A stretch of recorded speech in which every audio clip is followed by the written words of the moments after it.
Ayan guys, at may gawa ulit tayo. Nandito tayo ngayon sa Santa Maria, Bulacan. Sa Guyong, Santa Maria, Bulacan. Ito yung TV nila, Skyward. Ang problema ng TV nila ay ito. Lumalabas lang yung logo niya. Yan, tapos kung hindi ganong kita sa video pero maaninag yung tao niyan. Kaya estimated sira is backlight. Ayan, at binaklas na nga ng kasama natin na si Haji ang unit. Chinek natin at mukhang may nakita na agad tayo na problema kung bakit ganun yung nangyayari sa TV nila. Ayan, merong isang capacitor na bloated, lobo. Pero check pa rin natin, baka hindi lang yun yung problema. Ayan, at meron tayo nga dyan ginagamit na backlight tester. Ite-testing natin kung umaandar ba yung backlight nya or sa board lang talaga yung problema. Ayan na, kung mapapansin nyo, umilaw yung mga bilog-bilog dun sa likod ng TV. Ayun o, umilaw siya. Ibig sabihin buo yung backlight nya. Kaya ang tingin natin na sira lang nya is yung lumobong capacitor dun sa board nya.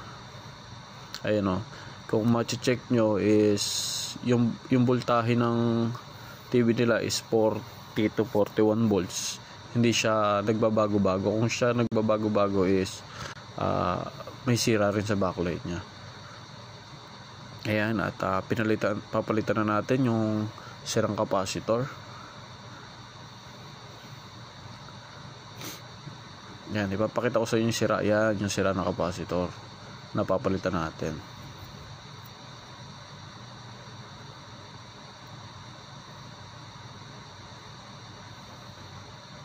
Ayan, hinihinang na lang.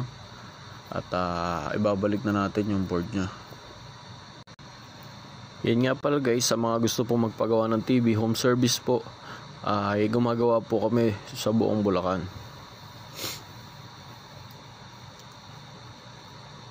Home service po ang ginagawa namin. Ayun, at isinara na po natin ang unit para testingin. Yan, inano lang po pala siya, tinakpan siya kasi yung pindutan niya is kasama dun sa takip sa likod. Kaya kinabit natin para testingin natin kung okay na ba yung unit natin, kung yun lang talagang capacitor yung problema niya. Yan po, tingnan nyo po.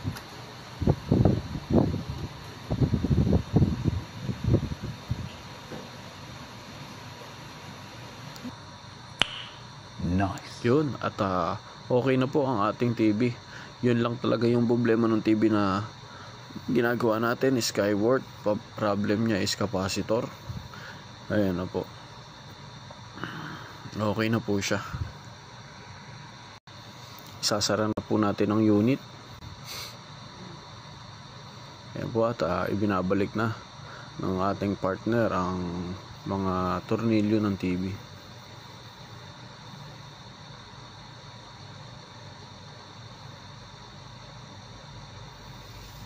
Yan, check ulit natin, paandarin natin bago natin isabit. Yan, okay na po. At ayan na po ang unit na ginawa po natin.